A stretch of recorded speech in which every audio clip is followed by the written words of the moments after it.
Hello everyone, स्वागत है आपका आज के सेशन में।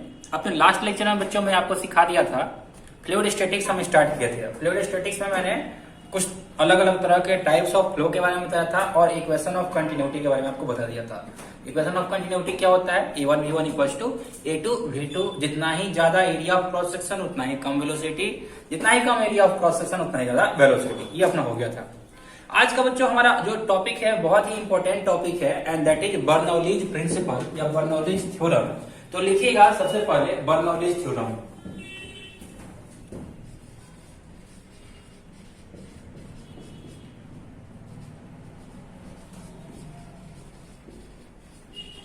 अब देखिए बर्नौलीज थ्योरम क्या होता है बच्चों। बर्नौलीज थ्योरम जो है ये बेस्ड है ऑन कंजर्वेशन ऑफ एनर्जी। किस पे बेस्ड है? Conservation of energy. ठीक है, तो सबसे पहले पॉइंट लिख लीजिए, this theorem is based on, this theorem is based on conservation of energy, conservation of energy. This theorem is based on conservation of energy. Energy के कंजर्वेशन पे ये वाला थ्योरम जो है क्या है? बेस्ड है। अब चलिए इसको समझते हैं, पहले समझेंगे और उसके बाद मैं आपको इसका डेरिवेशन भी करा दूंगा। बहुत ही आसान सा थ्योरम है और देखिए क्या स्टेट करता है। मान लीजिए बच्चों कि अपने पास ये कोई एक पाइप है, अपने पास ये कोई एक पाइप है और इस वाले पाइप में पानी फ्लो कर रहा है, इस वाले पाइप में पानी फ्लो कर रहा है, इस वाले पाइप में पानी फ्लो कर रहा है ऐसे। और हम क्या कर रहे हैं? हम किसी दो क्रॉस सेक्शन को कंसीडर कर रहे हैं। Suppose this is first cross section, यहां का क्रॉस सेक्शन पहला है और यहां का जो क्रॉस सेक्शन है ये क्या है? दूसरा है। हम दो क्रॉस सेक्शन को कंसीडर कर रहे हैं। ओके, ध्यान देंगे सही बच्चे।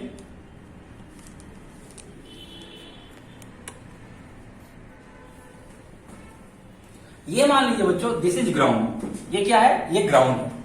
तो ग्राउंड से इस वाले क्रॉस सेक्शन का जो हाइट होगा उसका नाम हमने दिया कितना? H1। फर्स्ट क्रॉस सेक्शन का ग्राउंड से हाइट हमने दिया कितना? H1। एंड सेकेंड जो क्रॉस सेक्शन है बच्चों, जो सेकेंड क्रॉस सेक्शन है इसका ग्राउंड से हमने हाइट ले लिया कितना? H2। यहां पे वेलोसिटी ऑफ फ्लो मान लीजिए कितना है? V1। और यहां पे जो वेलोसिटी ऑफ फ्लो होगा वो कितना होगा? V2। ओके, ऑल्सो बच्चों ध्यान दीजिए यहां का एरिया ऑफ क्रॉस सेक्शन है A1 और यहां का एरिया ऑफ क्रॉस सेक्शन है A2। डेंसिटी ऑफ फ्लूइड तो सेम होगा, जो फ्लूइड यहां से एंटर किया वही वहां से एग्जिट कर रहा है, यानी डेंसिटी दोनों का क्या रहेगा? सेम रहेगा। ठीक है, ऑल्सो ध्यान दीजिए ये वाला फ्लूइड बच्चों अगर आगे जा रहा है मतलब पीछे वाले फ्लूइड इसके जो होंगे वो क्या करेंगे? वो उस पर फोर्स अप्लाई कर रहे होंगे, उसको धक्का दे रहे होंगे, आगे जाने के लिए मजबूर कर रहे होंगे। तो वो जो फोर्स अप्लाई कर रहे होंगे इन फॉर्म ऑफ प्रेशर के फॉर्म में अप्लाई कर रहे होंगे। तो मान लीजिए इधर से P1 प्रेशर लग रहा होगा और यहाँ पे जो आगे वाले फ्लूइड होंगे इसके वो उसको पीछे की तरफ यहाँ पे प्रेशर अप्लाई कर रहे होंगे, वो प्रेशर मान लीजिए कितना होगा? P2 होगा। ओके, तो आई होप इतना सही बातें आपको क्लियर हो गई होंगी। ये height H1, velocity V1, height H2, velocity V2, pressure P1, pressure P2, area A1, area A2। Okay, अब देखिए क्या बर्नौलीज थ्योरम बच्चों क्या स्टेट करता है कि जो टोटल एनर्जी यहां पे रहेगा वही टोटल एनर्जी यहां पे रहेगा। ठीक है, उसको आप अदर फॉर्म में भी याद कर सकते हैं, जो total energy per unit mass यहां पे रहेगा वही total energy per unit mass यहां पे रहेगा। यानी अपने को प्रूफ क्या करना है? तो अपने को प्रूफ करना है बच्चों कि P1 प्लस यहां का टोटल यहां का एनर्जी पर यूनिट मास अपने को लेना है। तो P1 plus rho g H1 plus 1/2 m V1 का स्क्वायर 1/2 रो V1 का स्क्वायर इक्वल्स टू कांस्टेंट। ये टर्म अपने को बच्चों प्रूफ करना है। तो from work energy principle we already know that हम जो भी वर्क करेंगे external that will get converted into energy. हमारा वर्क जो है वो किस में कन्वर्ट हो जाएगा? एनर्जी में कन्वर्ट हो जाएगा। यानी we already know that work done equals to change in potential energy plus change in kinetic energy. ये होगा, ये रिलेशन अपने को मालूम है, ये बहुत इंपॉर्टेंट रिलेशन है, दिस इज फर्स्ट रिलेशन। अब देखो बच्चा लोग, अगर आपसे कोई बोले कि इन दोनों पॉइंट के बीच के पोटेंशियल एनर्जी का डिफरेंस बताइए, तो आपका बोलना होगा बहुत आसान है, हम इजीली फाइंड कर सकते हैं। Delta potential energy equal to potential energy final minus potential energy initial, and this will be equal to this will be equal to potential energy final, यहां का पोटेंशियल एनर्जी कितना होगा mgh, यहां का mass into g into h, mgh यहां का height कितना है h1 माइनस इनिशियल यहां का मास mgh, यहां का हाइट कितना है h2, यहां का हाइट h2 है और यहां का हाइट कितना है, यहां का हाइट h1 है। तो ये हमने क्या ले लिया, ये हमने ले लिया बच्चों change in potential energy. Okay, तो जल्दी से इसको नोट कीजिए, this is change in potential energy.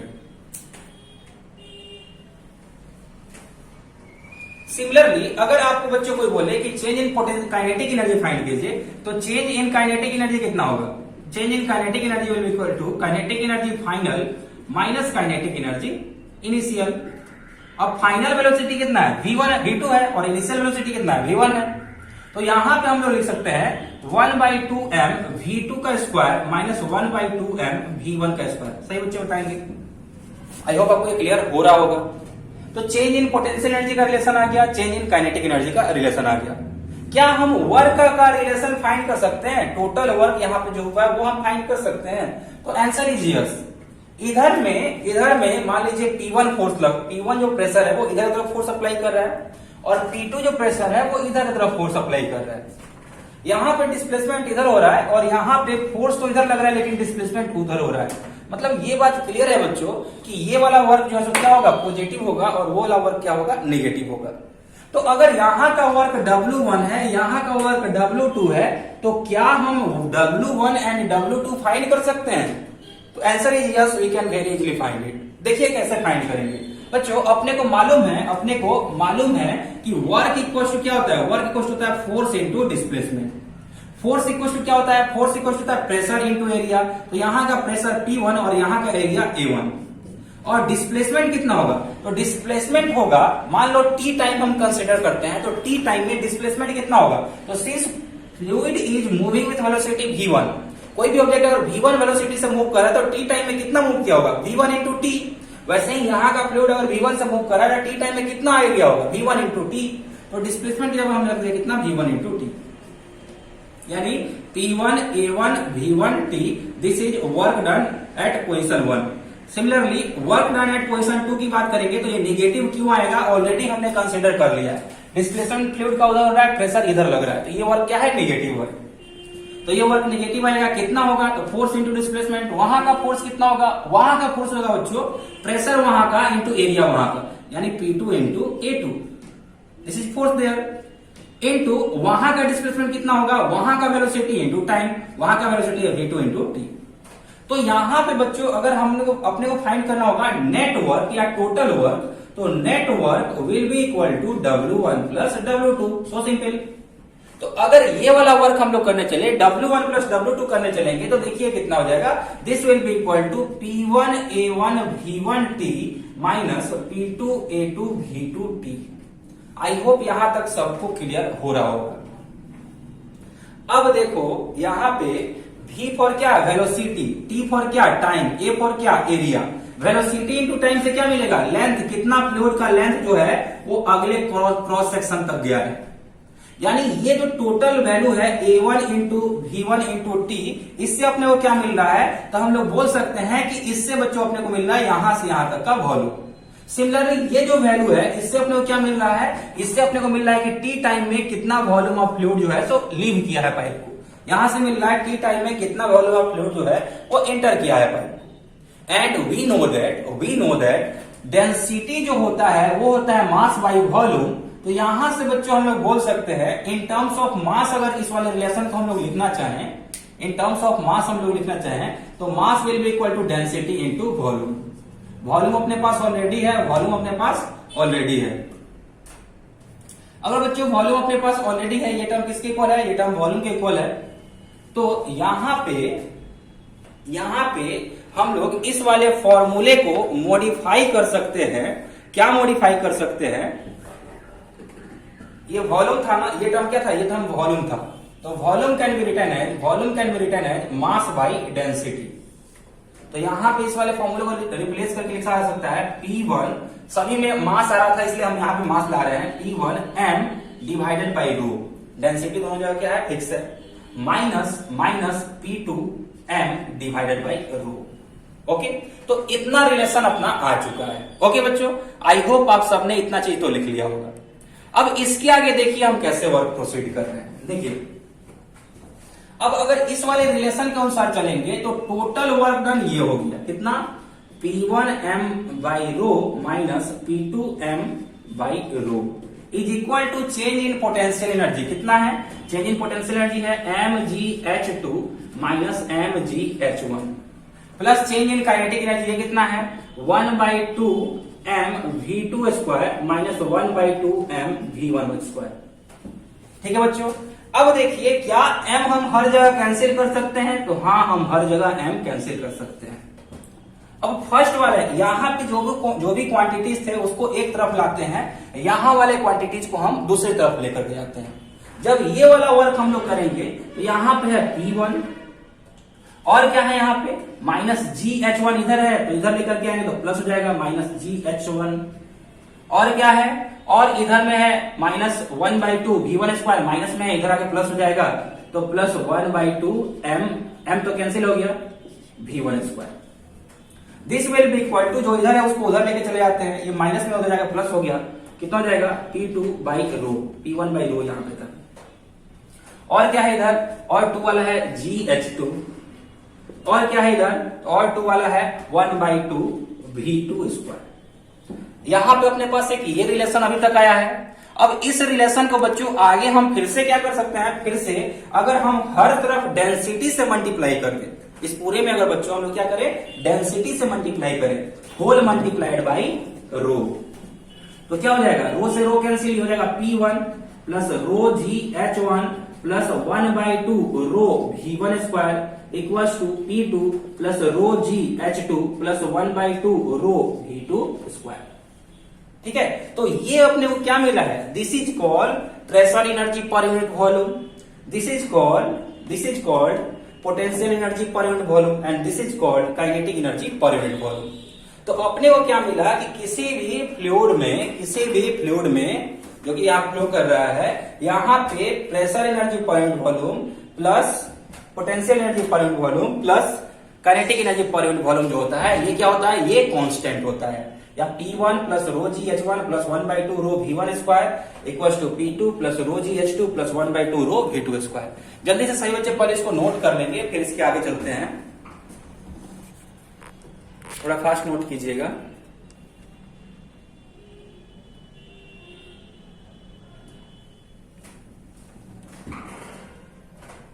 ये लास्ट लाइन जल्दी से नोट कर लीजिए, मैं वहां पे कैमरा रख रहा हूं।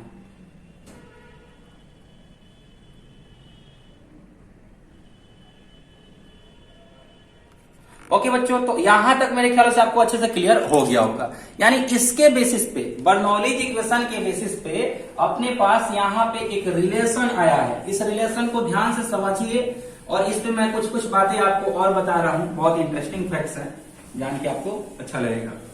क्या क्या बातें मैं पहले बताया, पहले तो आपको ये बताया कि P1 plus rho GH1 plus 1/2 rho v1 square equals to P2 plus rho GH2 plus 1/2 rho v2 square.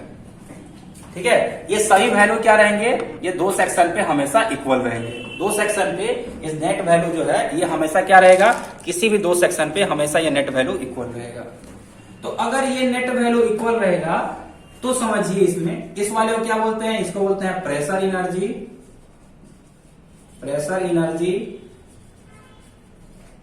पर यूनिट वॉल्यूम। इसको बोलते हैं पोटेंशियल एनर्जी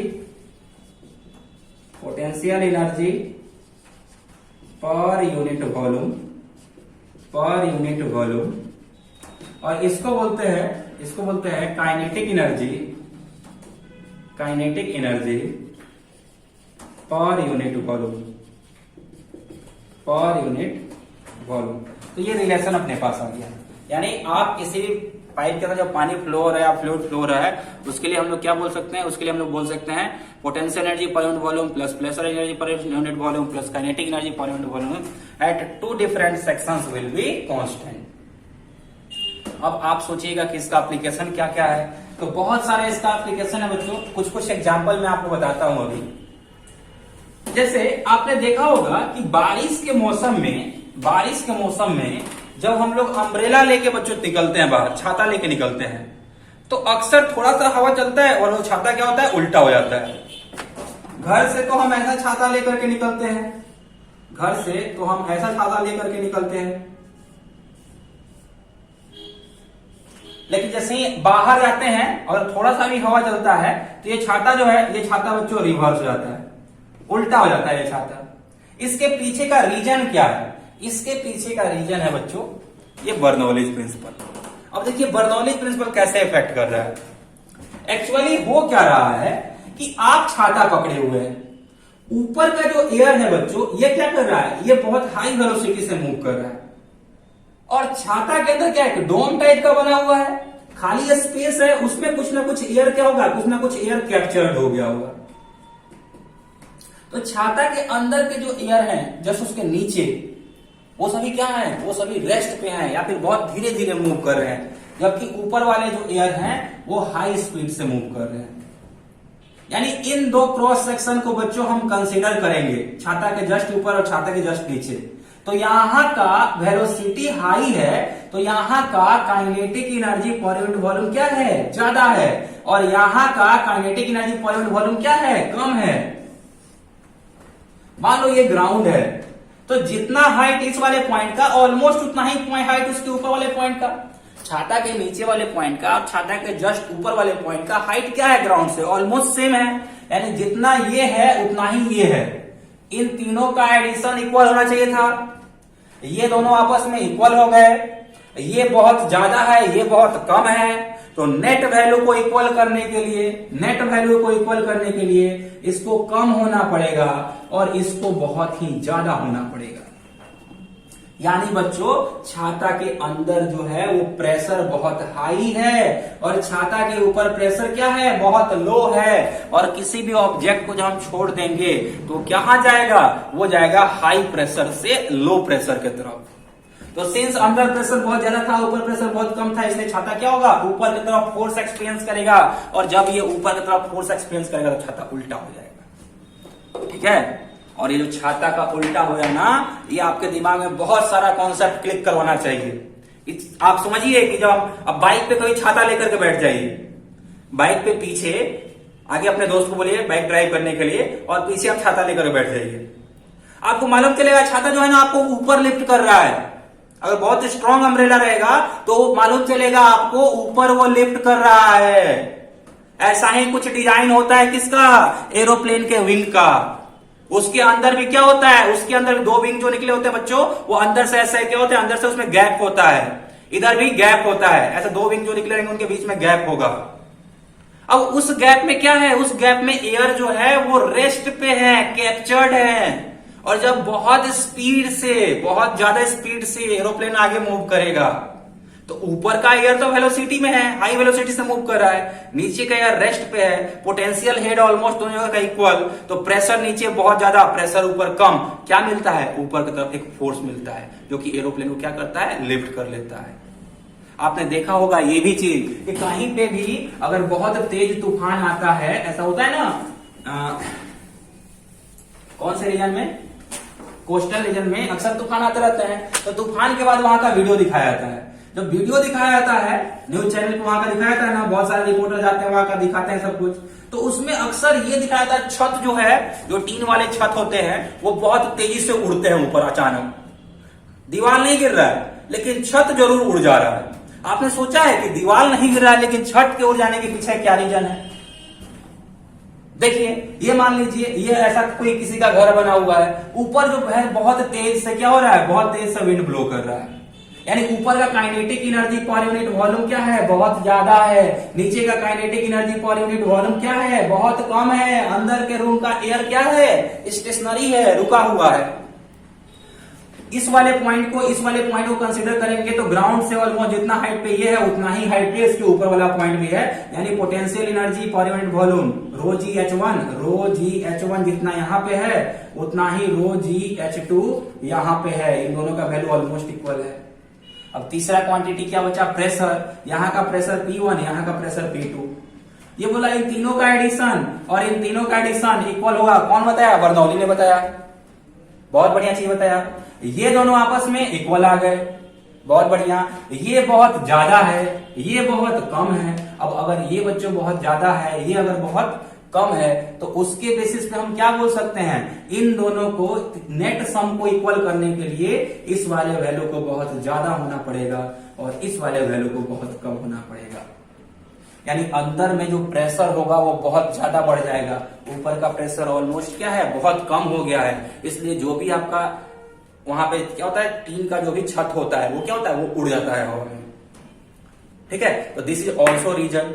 इसके पीछे भी कौन रिस्पॉन्सिबल है, इसके बेसिस के हेल्प पे आप एक्सप्लेन कर सकते हैं अकॉर्डिंग टू बर्नौलीज प्रिंसिपल। तो बहुत ही इंपॉर्टेंट टॉपिक है, मन लगा के पढ़ते रहिए। मिलते हैं फिर नेक्स्ट लेक्चर में। Please do like share and subscribe to my channel physics addiction. Thank you very much for joining.